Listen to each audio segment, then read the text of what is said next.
صحیح بخاری حدیث نمبر 270۔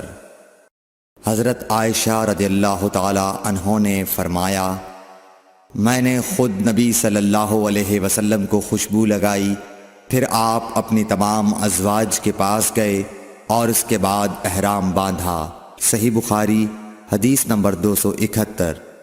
حضرت عائشہ رضی اللہ تعالی عنہ نے فرمایا، گویا کہ میں حضرت صلی اللہ علیہ وسلم کی مانگ میں خوشبو کی چمک دیکھ رہی ہوں، اس حال میں کہ آپ احرام باندھے ہوئے ہیں۔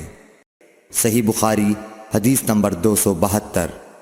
ام المومنین حضرت عائشہ صدیقہ رضی اللہ عنہا نے فرمایا کہ رسول کریم صلی اللہ علیہ وسلم جنابت کا غسل کرتے تو پہلے اپنے ہاتھوں کو دھوتے اور نماز کی طرح وضو کرتے، پھر اپنے ہاتھوں سے اپنے بالوں کا خلال کرتے، اور جب یقین کر لیتے کہ جسم تر ہو گیا ہے تو 3 مرتبہ اس پر پانی بہاتے، پھر تمام بدن کا غسل کرتے۔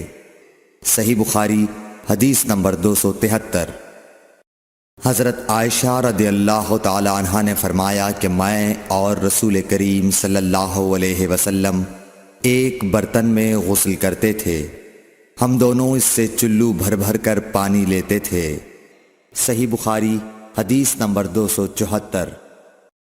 ام المومنین حضرت میمونہ رضی اللہ عنہا نے فرمایا کہ رسول اللہ صلی اللہ علیہ وسلم نے غسل جنابت کے لیے پانی رکھا، پھر آپ نے پہلے 2 یا 3 مرتبہ اپنے دائیں ہاتھ سے بائیں ہاتھ پر پانی ڈالا، پھر شرمگاہ دھوئی، پھر ہاتھ کو زمین پر یا دیوار پر 2 یا 3 بار رگڑا، پھر کلی کی اور ناک میں ڈالا اور اپنے چہرے اور بازوؤں کو دھویا، پھر سر پر پانی بہایا اور سارے بدن کا غسل کیا، پھر اپنی جگہ سے سرک کر پاؤں دھوئے۔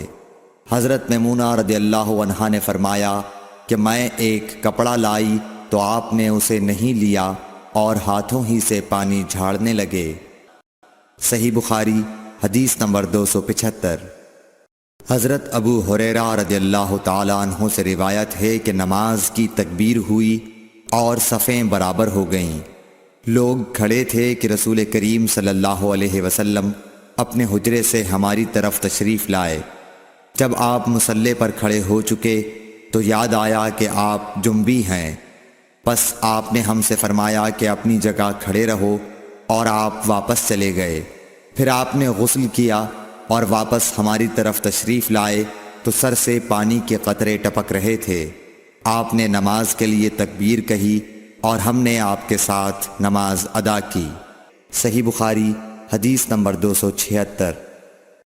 حضرت میمونہ رضی اللہ عنہا نے فرمایا کہ میں نے نبی صلی اللہ علیہ وسلم کے لیے غسل کا پانی رکھا اور ایک کپڑے سے پردہ کر دیا۔ پہلے آپ نے اپنے دونوں ہاتھوں پر پانی ڈالا اور انہیں دھویا، پھر اپنے داہنے ہاتھ سے بائیں ہاتھ میں پانی لیا اور شرمگاہ دھوئی، پھر ہاتھ کو زمین پر مارا اور دھویا، پھر کلی کی اور ناک میں پانی ڈالا اور چہرے اور بازو دھوئے، پھر سر پر پانی بہایا اور سارے بدن کا غسل کیا۔ اس کے بعد آپ مقام غسل سے ایک طرف ہو گئے، پھر دونوں پاؤں دھوئے۔ اس کے بعد میں نے آپ کو ایک کپڑا دینا چاہا تو آپ نے اسے نہیں لیا اور آپ ہاتھوں سے پانی جھاڑنے لگے۔ صحیح بخاری حدیث نمبر 277۔ حضرت عائشہ رضی اللہ تعالی عنہا نے فرمایا کہ ہم ازواج مطہرات میں سے کسی کو اگر جنابت لاحق ہوتی تو وہ ہاتھوں میں پانی لے کر سر پر 3 مرتبہ ڈالتی، پھر ہاتھ میں پانی لے کر سر کے داہنے حصے کا غسل کرتی اور دوسرے ہاتھ سے بائیں حصے کا غسل کرتی۔ صحیح بخاری حدیث نمبر 278۔